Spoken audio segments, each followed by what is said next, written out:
नमस्कार साथियों, स्वागत है सभी का केडी ऑनलाइन क्लासेज के यूट्यूब चैनल पर। हमारा डिस्कशन चल रहा था राजस्थान अध्ययन के ऊपर, जिसके अंदर हम पिछली वीडियो के अंदर कक्षा 10 के एक पार्ट के क्वेश्चन देख लिए थे। आज हम जो शेष क्वेश्चन बच गए 10वीं क्लास के, उन क्वेश्चनों को आज के वीडियो के अंदर हम बात करेंगे उनकी। तो अध्याय है 5वां, राष्ट्रीय उद्यान एवं वन्य जीव अभ्यारण्य, जिसका पहला क्वेश्चन है रणथंभौर राष्ट्रीय उद्यान किस जिले में है। जो रणथंभौर राष्ट्रीय उद्यान है वो किस जिले में है? तो रणथंभौर राष्ट्रीय उद्यान है सवाई माधोपुर के अंदर। केवलादेव राष्ट्रीय उद्यान किस नाम से जाना जाता है? केवलादेव राष्ट्रीय उद्यान किस नाम से जाना जाता है? तो ये जाना जाता है घना पक्षी राष्ट्रीय उद्यान के नाम से। राष्ट्रीय मरु उद्यान किस नाम से जाना जाता है? राष्ट्रीय मरु उद्यान है वो किस नाम से जाना जाता है? तो वो जाना जाता है जीवाश्म उद्यान के नाम से। और जो राष्ट्रीय मरु उद्यान है वो जैसलमेर और बाड़मेर में है। कहाँ है? जैसलमेर और बाड़मेर में फैला हुआ है। अगला क्वेश्चन है काला हिरण किस अभ्यारण्य में मिलता है? काला हिरण है वो किस अभ्यारण्य में मिलता है? ताल छापर चूरू के अंदर मिलता है ये। घड़ियाल किस अभ्यारण्य में मिलता है? घड़ियाल किस अभ्यारण्य में मिलता है? तो चंबल अभ्यारण्य के अंदर घड़ियाल मिलता है। माचिया सफारी पार्क किस जिले में है? माचिया सफारी पार्क किस जिले में है? तो यह है जोधपुर जिले के अंदर। बंद बारेठा अभ्यारण्य किस जिले में है? बंद बारेठा अभ्यारण्य किस जिले में है? तो ये है भरतपुर के अंदर। भालुओं का पहला अभ्यारण्य बनाने की घोषणा 20 जुलाई 2010 को किसके लिए की गई? तो भालुओं के लिए पहला अभ्यारण्य बनाया गया कब? 20 जुलाई 2010 को। ये कहाँ घोषणा की गई? सूंदा माता अभ्यारण्य जालोर के अंदर की गई। भारतीय वन्य जीव अभ्यारण्य अधिनियम कब आया? भारतीय वन्य जीव अभ्यारण्य कब आया? ये आया 1972 के अंदर। राजस्थान में राष्ट्रीय उद्यान है। राजस्थान में राष्ट्रीय उद्यान है केवलादेव राष्ट्रीय उद्यान, रणथंभौर राष्ट्रीय उद्यान, मुकुंदरा हिल्स राष्ट्रीय उद्यान, यानी ये सभी राष्ट्रीय उद्यान है राजस्थान के। अगला क्वेश्चन है साइबेरियन क्रेन किस उद्यान में पाया जाता है? साइबेरियन क्रेन किस उद्यान में पाया जाता है? केवलादेव घना पक्षी राष्ट्रीय उद्यान के अंदर पाया जाता है। उड़न गिलहरी किस अभ्यारण्य में पाई जाती है? उड़न गिलहरी कहाँ की प्रसिद्ध है? तो ये है सीता माता वन्य जीव अभ्यारण्य की। कमेंट करके बताना कि सीता माता वन्य जीव अभ्यारण्य किस जिले में है। गोडावण किस अभ्यारण्य में पाई जाती है? गोडावण पक्षी है वो किस अभ्यारण्य में पाया जाता है? तो ये पाया जाता है राष्ट्रीय मरु उद्यान जैसलमेर के अंदर। अगला चैप्टर है पशुधन एवं डेयरी विकास। अगला चैप्टर कौन सा है? पशुधन एवं डेयरी विकास। हम जो भी क्वेश्चन देख रहे हैं वो जो नया राजस्थान अध्ययन की किताब है नई, उसके क्वेश्चन देख रहे हैं हम। जिसका पहला क्वेश्चन क्या है? देश में राजस्थान में देश के कुल पशुधन का कितना प्रतिशत पाया जाता है? राजस्थान में देश के कुल पशुधन का कितना प्रतिशत पाया जाता है? तो लगभग 7% पशुधन पाया जाता है राजस्थान के अंदर। राज्य के सकल घरेलू उत्पादन में पशुधन का योगदान कितना प्रतिशत है? जो राजस्थान का सकल घरेलू उत्पादन है उसके अंदर पशुधन का योगदान कितना है? लगभग 9%। राजस्थान में देश का कितना प्रतिशत ऊन उत्पादन होता है? राजस्थान के अंदर देश के कुल ऊन उत्पादन का कितना ऊन उत्पादित होता है? तो ये होता है लगभग 40%। कितना? 40%। थार पारकर नस्ल की गायें कहाँ पाई जाती हैं? थार पारकर नस्ल की गायें कहाँ पाई जाती हैं? तो बाड़मेर के अंदर। राजस्थान में कितने पशु मेले लगते हैं? राजस्थान में कितने पशु मेले लगते हैं? लगभग 50 पशु मेले लगते हैं। राजस्थान में 1951 में कितने पशु चिकित्सालय थे? 1951 में कितने पशु चिकित्सालय थे? 147। राजस्थान में 2006 के अंत तक जिला दूध संघों की संख्या कितनी थी? राजस्थान के अंदर 2006 के अंत तक जिला दूध संघों की संख्या कितनी थी? तो ये थी 16। भारत की मैरिनो किस नस्ल की भेड़ को कहा जाता है? भारत की मेरिनो किस नस्ल की भेड़ को कहा जाता है? चोखला नस्ल को। कमेंट करके बताना कि चोखला नस्ल है वो किस क्षेत्र के अंदर पाई जाती है। किस नस्ल की भेड़ जब घास चरती है तो उसके कान जमीन को छूते हैं? कौन सी नस्ल की भेड़ है जब वो घास चरती है तो उसके कान जमीन को छूते हैं? तो वो कौन सी नस्ल है? सोनारी नस्ल। गोपाल कार्यक्रम कब शुरू किया गया? गोपाल कार्यक्रम कब शुरू किया गया? 1990-91 के अंदर। ऊन एवं भेड़ प्रशिक्षण स्कूल कहाँ स्थापित किया गया? ऊन एवं भेड़ प्रशिक्षण स्कूल कहाँ स्थापित किया गया? जोधपुर के अंदर। भारतीय कृषि अनुसंधान परिषद ने भेड़ अनुसंधान केंद्र कहाँ स्थापित किया है? भारतीय कृषि अनुसंधान परिषद ने भेड़ अनुसंधान केंद्र की स्थापना कहाँ की गई है? तो ये की है बीकानेर और सूरतगढ़ के अंदर। तो राइट आंसर क्या रहेगा? एक व दो दोनों। एकीकृत पशु विकास कार्यक्रम किस योजना से शुरू किया गया?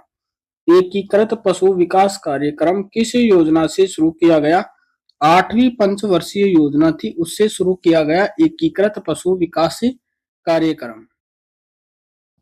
अगला चैप्टर है लघु उद्योग, हस्तशिल्प, खादी व ग्रामोद्योग, जिसका पहला क्वेश्चन है भारतीय लघु उद्योग विकास बैंक की स्थापना कब की गई? भारतीय लघु उद्योग विकास बैंक की स्थापना कब की गई? अक्टूबर 1989 के अंदर। सोडियम सल्फेट कारखाना स्थित है। सोडियम सल्फेट का कारखाना कहाँ स्थित है? डीडवाना के अंदर। रासायनिक खाद बनाने का कारखाना स्थित है। रासायनिक खाद बनाने का कारखाना कहाँ स्थित है? तो यह है देवबारी के अंदर। पानी के मीटर बनाने का कारखाना है। पानी के मीटर बनाने का कारखाना कहाँ है? जयपुर में। जाजम प्रिंट कहाँ की प्रसिद्ध है? जाजम प्रिंट कहाँ की प्रसिद्ध है? तो ये है चित्तौड़गढ़ की। अजरक प्रिंट कहाँ की प्रसिद्ध है? अजरक प्रिंट कहाँ की प्रसिद्ध है? बाड़मेर की। राजस्थान स्टेट इंडस्ट्री अधिनियम कब आया? राजस्थान स्टेट इंडस्ट्रीज अधिनियम कब आया? 1961 के अंदर आया। डॉक्टर आबिद हुसैन समिति 1947 के अनुसार कितनी पूंजी वाले उद्योग लघु उद्योग श्रेणी में आते हैं? डॉक्टर आबिद हुसैन समिति जो कब बनी? 1947 के अंदर के अनुसार लगभग कितनी पूंजी के वाले उद्योग लघु उद्योग की श्रेणी में आते हैं? तो लगभग 3 करोड़ रुपए तक के जो भी उद्योग लगाए जाते हैं वो किस श्रेणी के अंतर्गत आते हैं? लघु उद्योग के अंतर्गत आते हैं। स्ट्रा बोर्ड का कारखाना कहाँ है? स्ट्रा बोर्ड का कारखाना स्थित कहाँ है? कोटा के अंदर। अगला चैप्टर है पंचायती राज एवं ग्रामीण विकास। नरेगा का प्रारंभ कब हुआ? नरेगा कब प्रारंभ हुई? 2006 के अंदर। राजस्थान पंचायती राज अधिनियम राजस्थान में कब लागू हुआ? राजस्थान पंचायती राज अधिनियम कब लागू हुआ? 24 अप्रैल 1994 को। ग्राम समृद्धि योजना किस वर्ष प्रारंभ की गई? ग्राम समृद्धि योजना किस वर्ष प्रारंभ की गई? 1999 के अंदर। प्रधानमंत्री ग्राम सड़क योजना कब घोषित की गई? प्रधानमंत्री ग्राम सड़क योजना कब प्रारंभ की गई या कब घोषित की गई? ये की गई 25 दिसंबर 2000 के अंदर प्रारंभ की गई। पंचायती राज को 5 नए विषय कब प्रदान किए गए? पंचायती राज को 5 नए विषय कब दिए गए? तो ये दिए गए 2 अक्टूबर 2010 को। कब दिए गए? 2 अक्टूबर 2010 को। अगला क्वेश्चन है जय जवान जय किसान का नारा किसने दिया? जय जवान जय किसान का नारा किसने दिया? लाल बहादुर शास्त्री ने। अगला क्वेश्चन है कि भारत की आत्मा गांवों में निवास करती है, उक्त कथन किसका है? भारत की आत्मा गांवों के अंदर निवास करती है, ये कथन किसका है? ये कथन है महात्मा गांधी का। किसी समिति की सिफारिश पर पंचायती राज व्यवस्था शुरू की गई? किसी समिति की सिफारिश पर पंचायती राज व्यवस्था शुरू की गई? तो ये शुरू की गई बलवंत राय मेहता समिति की सिफारिश पर। पंचायती राज संस्थाओं को वित्तीय सहायता कौन प्रदान करता है? पंचायती राज संस्थाओं को वित्तीय सहायता कौन प्रदान करता है? तो राज्य वित्त आयोग है, ये पंचायती राज संस्थाओं को वित्तीय सहायता उपलब्ध करवाता है। पंचायती राज संस्थाओं का चुनाव कौन करवाता है? पंचायती राज संस्थाओं का चुनाव कौन करवाता है? तो ये करवाता है राज्य चुनाव आयोग। अगला चैप्टर है राज्य में महिला सशक्तिकरण, जिसका पहला क्वेश्चन है रेल यात्रा ने 21 महिला स्पेशल ट्रेन किस नाम से चलाई? रेल मंत्रालय ने 21 महिला स्पेशल ट्रेनें किस नाम से चलाई? तो ये चलाई मातृभूमि के नाम से। किस नाम से? मातृभूमि के नाम से। जननी सुरक्षा योजना कब शुरू की गई? जननी सुरक्षा योजना कब शुरू की गई? 12 अप्रैल 2005 को। जननी सुरक्षा कब प्रारंभ की गई? 12 अप्रैल 2005 को। घरेलू हिंसा से संबंधित महिला संरक्षण अधिनियम 2005 कब लागू किया गया? घरेलू हिंसा से संबंधित महिला संरक्षण अधिनियम 2005 लागू किया गया 26 अक्टूबर 2006 को। कब लागू किया गया? 26 अक्टूबर 2006 को। मुख्यमंत्री बालिका संबल योजना कब शुरू की गई? मुख्यमंत्री बालिका संबल योजना कब शुरू की गई? तो ये शुरू की गई 1 अप्रैल 2007 को। बालिका संबल योजना कब शुरू की गई? 1 अप्रैल 2007 को। 5 सूत्रीय महिला कार्यक्रम शक्ति कार्यक्रम कब शुरू किया गया? 5 सूत्रीय महिला कार्यक्रम शक्ति कार्यक्रम कब प्रारंभ किया गया? 2011 के अंदर। मुख्यमंत्री 7 सूत्रीय महिला कार्यक्रम शक्ति कार्यक्रम कब शुरू किया गया? मुख्यमंत्री 7 सूत्रीय महिला कार्यक्रम कब शुरू किया गया? 2009-10 के अंदर। और 5 सूत्रीय कार्यक्रम कब शुरू किया गया? 2011 के अंदर। और 7 सूत्रीय महिला कार्यक्रम कब प्रारंभ किया गया? 2009-10 के अंदर। अगला चैप्टर है उपभोक्ता संरक्षण, जिसका पहला क्वेश्चन है संयुक्त राष्ट्र महासभा ने उपभोक्ता संरक्षण के लिए दिशा निर्देश को मंजूरी दी। संयुक्त राष्ट्र सभा ने उपभोक्ता संरक्षण के दिशा निर्देशों को मंजूरी कब प्रदान की? 9 अप्रैल 1985 के अंदर। उपभोक्ता आंदोलन सर्वप्रथम किस राज्य ने प्रारंभ किया? उपभोक्ता आंदोलन सर्वप्रथम प्रारंभ किया महाराष्ट्र राज्य ने। भारत में उपभोक्ता आंदोलन को प्रारंभ करने का श्रेय किसको दिया जाता है? भारत के अंदर उपभोक्ता आंदोलन को प्रारंभ करने का श्रेय किसे दिया जाता है? चक्रवर्ती राजगोपालाचारी को। उपभोक्ता संरक्षण अधिनियम संसद में पारित किया गया। उपभोक्ता संरक्षण अधिनियम संसद में कब पारित किया गया? 24 दिसंबर 1986 को। उपभोक्ता दिवस कब मनाया जाता है? उपभोक्ता दिवस कब मनाया जाता है?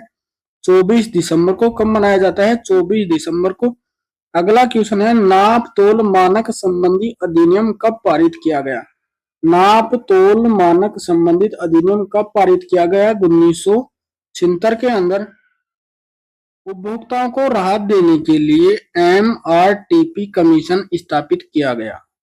उपभोक्ताओं को राहत देने के लिए MRTP कमीशन कब स्थापित किया गया? 1969 के अंदर। जिला न्यायालय कितने रुपए तक की राशि के मामले सुन सकता है? जिला न्यायालय कितने रुपए तक की राशि को सुन सकता है? तो 20 लाख रुपए तक की राशि को वो सुन सकता है। राष्ट्रीय आयोग के अध्यक्ष सहित सदस्यों की संख्या होती है। राष्ट्रीय आयोग के अंदर अध्यक्ष सहित सदस्यों की संख्या कितनी होती है? 5। 1 लाख रुपए तक की शिकायत करने के लिए कितना शुल्क निर्धारित है? 1 लाख रुपए तक की शिकायत करने के लिए कितना शुल्क निर्धारित है? तो यह है 100 रुपए। इसी के साथ कक्षा 10 के क्वेश्चन समाप्त होते हैं। धन्यवाद दोस्तों। जय हिंद।